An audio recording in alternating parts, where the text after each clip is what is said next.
વિજ્ઞાનના બે ત્રણ અર્થ થાય છે. થોડોક અવાજ કરો. થોડોક અવાજ કરો.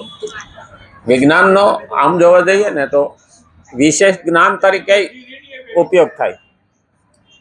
વિશેષ જ્ઞાન એટલે વિજ્ઞાન, અને વિનાશનું જ્ઞાન એ વિજ્ઞાન. ઘણાને એવું લાગે વિનાશનું જ્ઞાન, પણ હકીકતમાં જોવા જઈએ ને તો આ અણુ બોમ્બ ને એ બધું છે ને, આ જોવા એ વિનાશનું જ્ઞાન છે. નારાયણ અસ્ત્ર જયારે ઉત્પન્ન કર્યું ત્યારે ભગવાને કીધું હતું આની જરૂર નથી, દરિયામાં ડુબાડી દો. એને નષ્ટ કર્યું તો આખી સૃષ્ટિને ખતમ કરી નાખે એવા હથિયારની જરૂર નથી. જો ભગવાને ત્યારે કીધું હોય તો અત્યારે આ અણુ બોમ્બ છે 150 વખત પૃથ્વીને સંહાર કરી નાખે એટલા બધા અણુ બોમ્બ છે. આ ભાર લઈને આપણે ફરવાનું. અને એટલે જ છે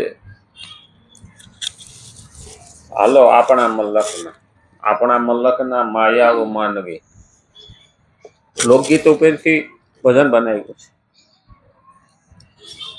કારણ કે આત્મા અને પરમાત્માની હારેનો સંવાદ છે. આપણે ગઈકાલે એ જ આત્મા અને પરમાત્માના સંવાદની જ વાત કરતા.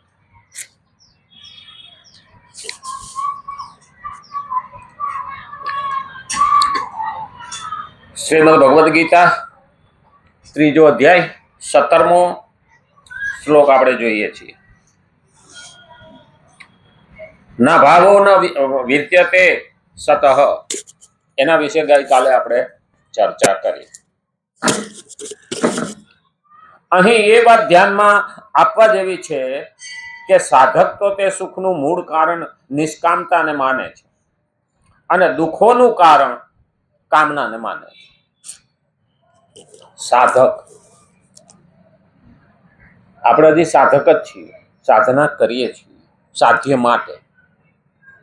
સાધક, સાધ્ય ને સાધના. તો સાધના કોને કેવી?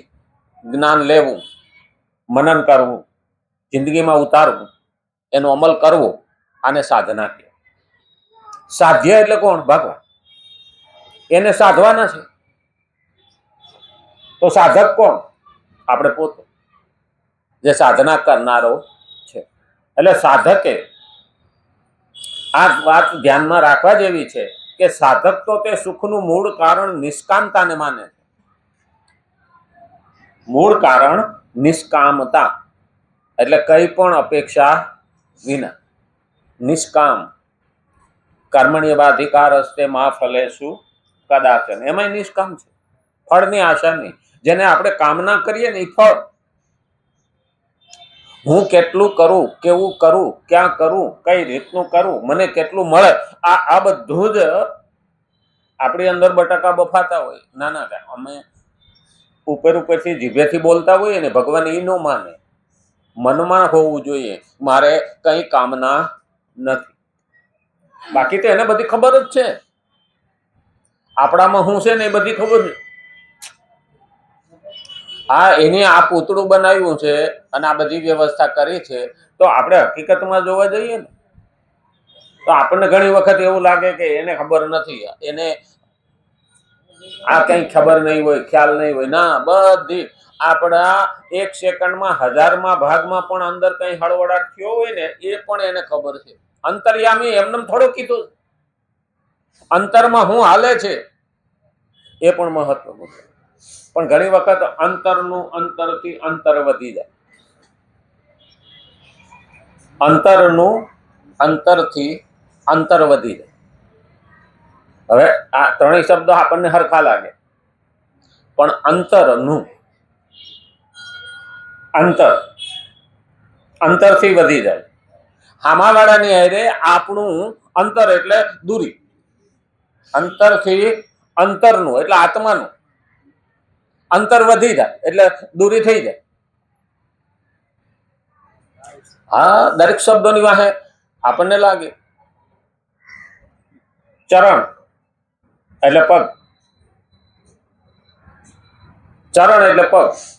લક્ષ્મણજીને પૂછ્યું હતું સીતાજીના અને રામના, આ ચરણ હારા કે આ ચરણ હારા? આ ચરણ હારા કે આ ચરણ હારા? ત્યારે લક્ષ્મણ બહુ હોશિયાર, એને કીધું આચરણ સારું હોય તો આચરણ સારા, આચરણ સારું હોય તો આચરણ સારા લાગે. આચરણ એટલે આપણો વ્યવહાર, અંદરનો ભાવ જો એ સારો હોય ને તો આ બધા સારા લાગે. એટલે શબ્દોને ક્યાં વાપરવા એ પણ મહત્વનું છે. અહીં એ જ આ વાત ધ્યાનમાં આપવા જેવી છે કે સાધક તો તે સુખનું મૂળ કારણ નિષ્કામતાને માને છે. સુખ ક્યારે આવે? આપણે સુખ ગોતીએ ને, પણ મારે કંઈ જ જોઈતું નથી. આ ભક્તો છે ને એ રામ નામનો વેપાર કરે, ગામડે ગામડે ફરે, ગલીએ ગલીએ ફરે, કોઈ લેતોય ભલે, નો લેતોય ભલે, એને નફો જોતો જ નથી તો એ દુઃખી થાય ખરું. પણ ઓલું મીઠું મરચું વેચવા વાળું ફેરીઓ કે શાકભાજીની ફેરીઓ આખો દાડો ફરે ને કોઈ 500 ગ્રામ ઈ નો લે તો દુઃખી થાય કે ન થાય? કારણ કે એમાં કામના છે, એને કંઈક મળવું જોઈએ, આવી અપેક્ષા એ કરે છે. મારે કંઈ જ જોઈતું નથી, એ ક્યારેય દુઃખી થતો નથી. આને કીધું છે નિષ્કામતા. અને દુઃખોનું કારણ કામનાને માને. મુખ્ય દુઃખનું કારણ કામના છે. અંદર ઈચ્છા થાય, કામના એટલે ઈચ્છા. જેટલી ઈચ્છા વધારે થાય ને એટલા વધારે દુઃખી થઈ. અને એટલે કીધું પરંતુ સંસારમાં આ સપ્ત મનુષ્ય વસ્તુઓની પ્રાપ્તિથી સુખ માને છે. સંસારમાં લગભગ મનુષ્યો વસ્તુઓની પ્રાપ્તિને સુખ માને છે. વસ્તુ મેળવવી જોઈએ એની ના નથી, પણ મળે તો સારું છે, ન મળે તો દુઃખી થવાય નહીં. આ મને ન મળ્યું એવી ફરિયાદ કરીએ ને એટલે અંદર આપણે બહુ દુઃખી હોય. પછી ફ્રસ્ટ્રેશન આપણે કાં તો કુટુંબમાં કાઢીએ, હા, કાં તો સમાજ ઉપર કાઢીએ, કાં તો દેશ ઉપર કાઢીએ, અને કાં તો આજુબાજુ વાળા ઉપર કાઢીએ. કારણ કે માણસ જે કામના કરી છે, ઈચ્છા કરી છે, એ પ્રમાણે એનું પૂરું થયું નહીં. આપણે ત્યાં વડવાઓ પેલા ધોબો અને રાહ જુઓ આવું કહેતા. કોઈ પણ ઈચ્છા થાય ને તો આજે જે ઈચ્છા થઈ છે ને એ 2 દાડા ઠેલી દો ને તો કાલે એટલી ઈચ્છા તીવ્ર નહીં હોય, ત્રીજે દાડા તો એટલી તીવ્ર નહીં જ હોય. તો ઈચ્છાને મારતા નહીં પણ દૂરી કરતા. અને અમુક ઈચ્છા બહુ દૂરી પછી, બહુ સમય પછી પૂરી થાય ને તો એનો આનંદ જ ઓર હોય. આપણે ઘણી વખત ગામડામાં પેલા ઢોકળા બનાવતા, તો પહેલા દિવસે તો શું કે વાત ઘરમાં થાય, ઢોકળા બનાવવાના છે એટલે બધું ભેગું કરે, ચોખા જુવાર આમ તેને અંદર જે નાખવાનું હોય, પછી ઘંટોળા ઉપર દળે.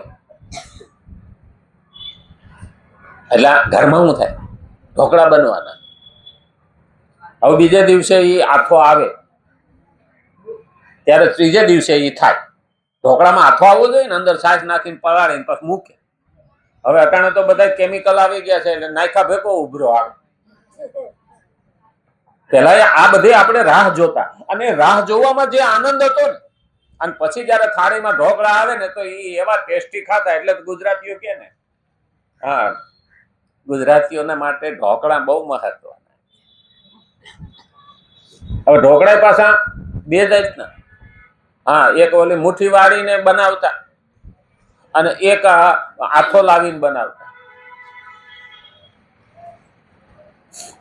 પેલા ઢોકળા ફૂલે અને આને વઘારીને ખાય, પાછા ચડી જાય. એટલે એક ભાઈ તો એક જગ્યાએ બેચારે ઢોકળા ખાધા ને એવી મજા આવી ગઈ, એવી મજા આવી ગઈ. હા, તે ઘરવાળીને જઈને કીધું ઓલું બને, હવે નામ ભૂલી ગયો કે આને ઢોકળા કહેવાય. હા, ઓલી કે પણ હું ઓલું બનાવું, કે એવું તો કઈ રાંધવામાં આવતું નથી, કે તો ના ઓલું બને. મને બહુ ભાઈ, કાલ મેં ખાધું. હવે ઈ ઓલું કરે, ઓલી સમજે નહીં. એમાં બેન ઝઘડો થયો, ઓલીને બાપડીને મારી એટલે પાડોશી આવ્યા, અરે દયા વિના નો છે, મારી મારીને ઢોકળા જેવી કરી નાખી. એક બસ ઈ બનાય.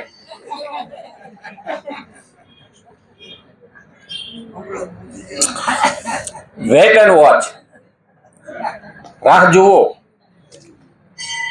જે રાહ જોવાની આપણામાંથી ધીરજ જતી રહી ને એટલે આપણે દુઃખી વધારે. હંમેશા કોઈ ના કોઈ શબ્દ આપણને કહી જાય છે કે આપણે ધીરજ રાખવી જોઈએ. આજના યુવાનોની અંદર પણ રાહ જુઓ ને ધીરજ રાખો આવું એ લોકોની અંદર ઊભું નથી થયું. ઊભું નથી થયું એનું કારણ છે મા બાપે ઊભું થવા નથી દીધું. એક ને એક હોય, જેવું માગે એવું હાજર, જેવું માગે એવું હાજર. હાલે પાણી માગે તો દૂધ હાજર કરે. હા, અને ઘણી તો થાળી મમ્મીઓ હોય. હા, છોકરું ન ખાતું હોય, ભૂખ ન હોય તો થાળીમાં લઈ લઈને વાહે વાહે માર બકો ખાઈ લેતો, માર બકો ખાઈ લેતો, બકો બકો કરીને વાહે થાળી લઈને ફરે. એક જ હોય. આપણે તો પેલા એક એક ડઝન હતા એટલે હવે એમ થાળીઓ લઈને ફરવા બેસે માં આખો દી નવરી જ ન થાય. હા, ઘણી વખત તો માને ખબર ન હોય કેટલા આવ્યા. હા, હજી બીજા ક્યાં છે. અને નાના ભાઈઓ કે બહેનો ને મોટા ભાઈઓ બહેનો એને મોટા કરતા. અને જે આનંદ સંયુક્ત કુટુંબમાં તો ઓલો તો બાપડો એકલો ને એકલો રહ્યો, જેમ રણમાં એડો ઊભો હોય. ના કાકો, ના મોટા બાપો, ના માસી, ના ફઈ, આવું કઈ નહીં. મને લાગે છે કે આપણે 20 વર્ષ પછી આ બધા વ્યવહાર વયા જાય. બે દીકરીઓ હોય તો માસી પણ આવે, બે ભાઈઓ હોય તો કાકા બાપા આવે. હા, આમનામ ઘટતું જાય. અને આપણા જે મામો માસી આ બધા છે ને વ્યવહારો, એ આવનારા છોકરાઓને ચોપડીમાં ગોતવું પડશે કે માસી કોને કહેવાય. હા, અમારા બાજુમાં એક રહેતા પેલા એની માને પૂછ્યું તું, ઢાંઢો થયો 30 વર્ષનો, તો એની માને કે ફોઈ કોને કહેવાય, માસી કોને કહેવાય.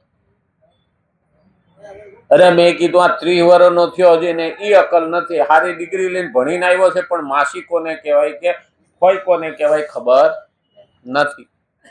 બાપની બેનને ફોઈ કહેવાય અને માની બેનને માસી કહેવાય. જો આવી સામાન્ય વસ્તુ ન શીખડાવી હોય. આ બધું આપણે વ્યવહારમાંથી આવતું. અને એટલે જ માણસ આજે એક એક શબ્દની ખબર નથી ને એટલે દુઃખી છે. કામના, ઈચ્છા મારી પૂરી ન થાય તો હું દુઃખી થઈ જાઉં. પરંતુ સંસારમાં આસક્ત મનુષ્ય વસ્તુઓની પ્રાપ્તિથી સુખ માને છે. આસક્ત મનુષ્ય. હવે જેમાં આપણી લાલસા વધારે હોય ને એ આસક્ત. અને એ વસ્તુઓની પ્રાપ્તિ, આ તો મને મળવું જ જોઈએ બસ એટલે દુઃખી થાય. ન મળે ને એટલે દુઃખી થાય. આજના યુવાનોમાં પણ આ જ પ્રોબ્લેમ છે. મને મળવું જ જોઈએ, તરત જ ઈચ્છા થાય, મા બાપે આપી છે અને એને રાહ જોવો ને